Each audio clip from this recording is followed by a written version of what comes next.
샬롬. 오늘 또 주의 평화가 여러분 가운데 함께하기를 축복합니다. 고난주간 5번째 날입니다. 주님의 십자가를 통행하는 하루가 되시고요. 말씀과 함께하시기를 주의 이름으로 간절히 축원합니다. 오늘 아침 하나님께서 우리에게 허락해 주신 말씀은 마태복음 27장 45절에서 56절 말씀입니다. 낮 12시부터 어두움이 온 땅을 덮어서 오후 3시까지 계속되었다. 3시쯤에 예수께서 큰 소리로 부르짖어 말씀하셨다. 엘리 엘리 라마 사박다니. 그것은 나의 하나님 어찌하여 나를 버리셨습니까? 라는 뜻이다. 거기에 서 있는 사람들 가운데에 몇이 이 말을 듣고서 말하였다. 이 사람이 엘리야를 부르고 있다. 그러자 그들 가운데 한 사람이 곧 달려가서 해면을 가져다가 신 포도주에 적셔서 갈대에 꿰어 그에게 마시게 하였다. 그러나 다른 사람들은 어디 엘리야가 와서 그를 구하여 주나 두고 보자 하고 말하였다. 예수께서 다시 큰 소리로 외치시고 숨을 거두셨다. 그런데 보아라, 성전 휘장이 위에서 아래까지 두 쪽으로 찢어졌다. 그리고 땅이 흔들리고 바위가 갈라지고 무덤이 열리고 잠자던 많은 성도의 몸이 살아났다. 그리고 그들은 예수께서 부활하신 뒤에 무덤에서 나와 거룩한 도성에 들어가서 많은 사람에게 나타났다. 백부장과 그와 함께 예수를 지키던 사람들이 지진과 여러 가지 일어난 일들을 보고 몹시 두려워하여 말하기를 참으로 이분은 하나님의 아들이셨다 하였다. 거기에는 많은 여자들이 멀찍이 지켜보고 있었는데 그들은 예수께 수정 들면서 갈릴리에서 따라온 사람이었다. 그들 가운데 막달라 출신 마리아와 야고보와 요셉의 어머니 마리아와 세베대의 아들들의 어머니가 있었다. 아멘. 오늘 본문 45절 말씀에 낮 12시부터 어두움이 온 땅을 덮어서 오후 3시까지 계속되었다. 3시쯤에 예수께서 큰 소리로 부르짖어 말씀하셨다. 엘리 엘리 라마 사박다니. 그것은 나의 하나님 어찌하여 나를 버리셨습니까? 라는 뜻이다. 이렇게 말씀해요. 예수님은 십자가에서 7마디 말씀을 하셨다. 그래서 가상 7원이라고 말하죠. 그 처음은 아버지 저들을 사하여 주옵소서 자기들이 하는 것을 알지 못함이니이다. 당신을 죽이는 자들을 왜 이렇게 용서의 기도를 해주셨고요.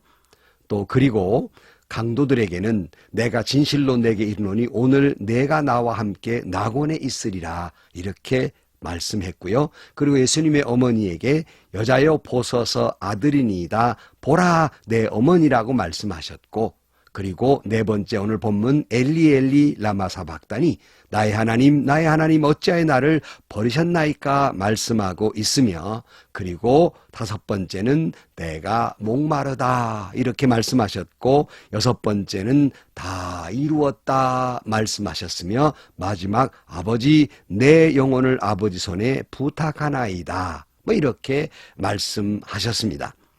예수님께 십자가에 못 박히신 것은 아침 9시쯤 십자가에 못 박히셨고요. 그런데 그 3시간 후에 정오 12시부터 오후 3시까지 이 3시간 동안은 그저 3시에 숨을 거두시는 이때까지 온 땅이 어두움에 뒤덮였다 이렇게 말씀하고 있습니다. 그래서 도대체 이 어두움은 뭘 상징하는 것일까? 어떤 분은 시적으로 예수님의 이 고난당하심은 하늘도 볼 수가 없어서 어두워졌다 이렇게 표현하기도 하고요. 또 어떤 해석은 그 온 땅이 어두웠다는 건 우리 죄가 그만큼 깊고 어두운 죄고 하나님의 진노가 크셨다는 것을 상징하고 있다 이렇게 말하기도 하고요. 어떤 분은 예수님의 빛이 점점 꺼져가고 있음을 상징하고 있다. 여러 가지 이렇게 상징적으로 이야기하고 있습니다. 분명한 것은 결국 이 모든 걸 보면 우리의 죄 때문에 예수님이 십자가에 달리시고 그 진노하심이 커서 예수님이 십자가에 달려서 친히 물과 피를 쏟으심으로 우리 죄를 다 감당하셨음을 말해주고 있는 것입니다. 이때 예수님의 7마디 말 가운데 가장 처절한 말, 엘리 엘리 라마 사박다니, 나의 하나님 어찌하여 나를 버리셨습니까? 하는 말입니다. 이건 결코 예수님이 어떤 정신적 고통이 있어서도 아니고 처절할 만큼 육체적 고통이 있어서가 아니라 예수님의 진짜 고통은 하나님으로부터 버림받으셨다는 것입니다. 하나님이 이 모습을 외면하셨다는 것입니다. 이 말씀은 시편 22편 1절에 다윗으로부터 이렇게 예언이 됩니다. 나의 하나님 어찌하여 나를 버리십니까? 어찌하여 그리 멀리 계셔서 살려달라고 울부짖는 나의 간구를 듣지 아니하십니까? 나의 하나님 온종일 불러도 대답하지 않으시고 밤새도록 부르짖어도 모르는 채 하십니다. 인류를 구원하시기 위해서 하나님은 그러실 수밖에 없었어요. 그러므로 하나님의 아들이 이처럼 외면당하셨습니다. 도대체 왜 하나님의 아들이 이처럼 외면을 받으셔야만 했을까? 또 그 뒤에 보면 사람들이 조롱을 합니다. 엘리 그러니까 저 사람 엘리야를 부르는가 보다. 엘리야가 와서 한번 구원 하나 구경해보자. 이렇게 조롱하고 있기도 합니다. 왜 예수님이 이처럼 처절하게 버림받고 처절하게 모욕을 받으셔야만 했습니까? 이사야 53장 3절은 이렇게 말합니다. 그는 사람들에게 멸시를 받고 버림을 받고 고통을 많이 겪었다.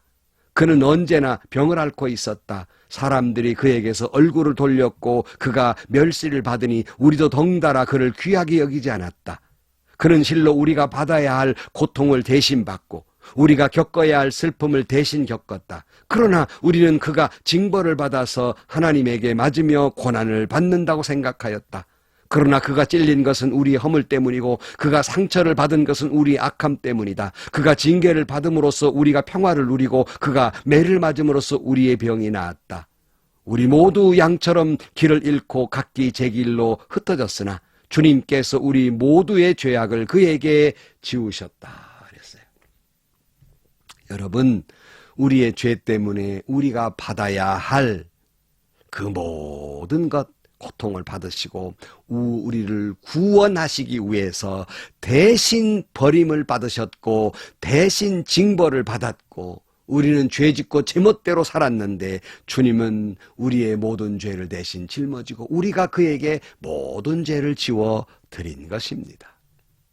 그러므로 우리는 고백해야 됩니다. 주님, 철없는 우리가 갈 길을 잃고 제 멋대로 살았던 우리를 위해서 하나님으로부터 버림을 받으셔야 했고 내가 받아야 할 고난과 수치와 모욕을 주님 대신 받아서 그처럼 버림받으시고 고통을 받으셨습니다. 이 모든 것은 나 때문입니다. 이렇게 고백해야 합니다.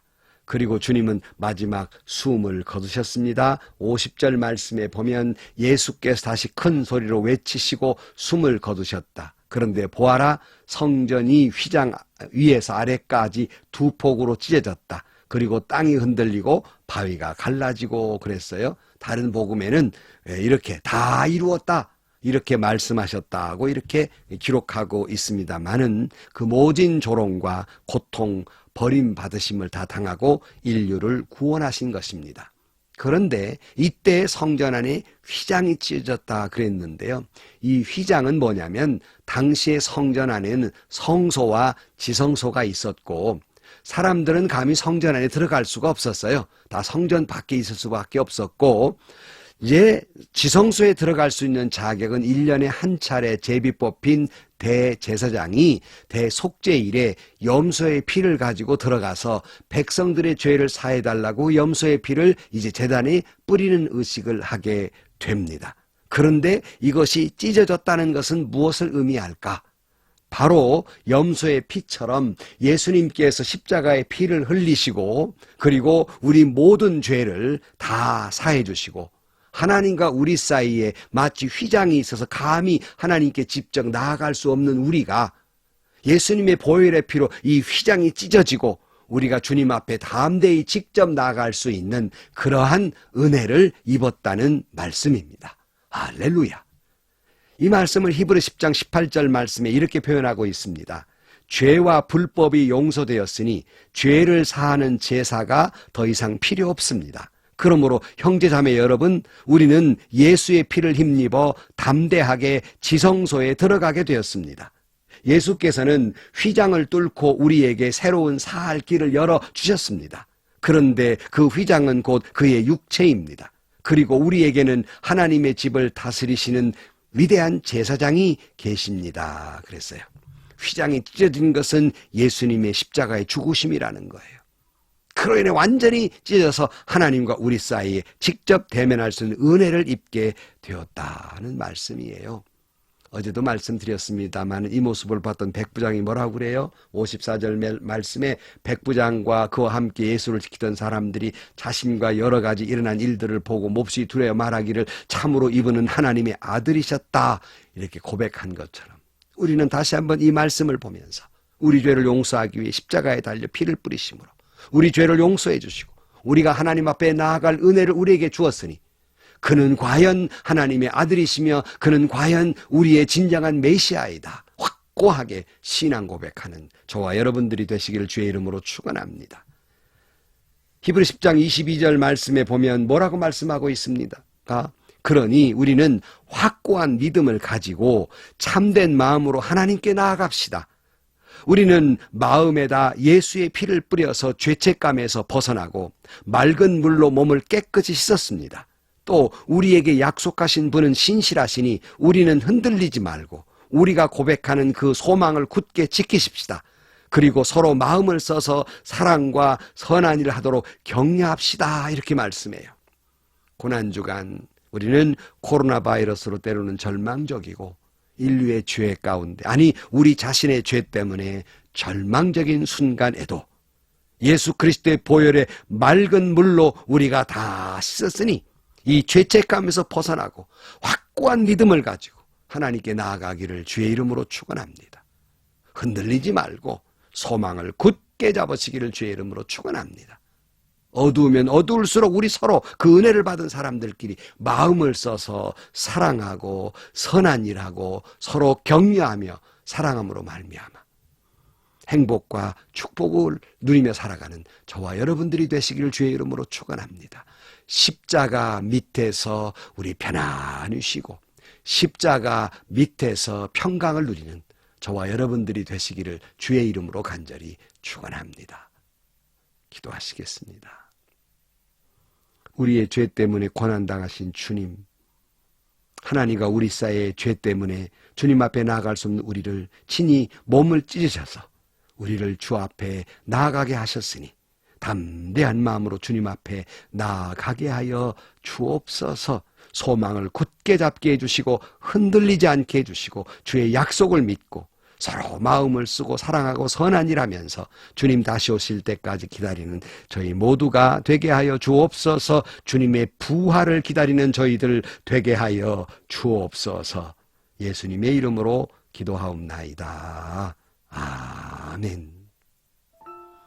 여러분, 우리는 죄 때문에 주님 앞에 감히 나아갈, 하나님 앞에 나아갈 자격이 없었으나 휘장이 찢어졌듯 주님이 당신의 몸을 찢으시고 우리를 하나님 앞에 나아가게 하셨으니 결코 흔들리지 말고 소망 가지고 하나님 앞에 나아가고 주님 품 안에서 평강을 누리는 저와 여러분들이 되시길 주의 이름으로 축원합니다. 오늘도 평강이 있고요. 오늘도 행복한 일들이 넘치시기를 주의 이름으로 간절히 축원합니다.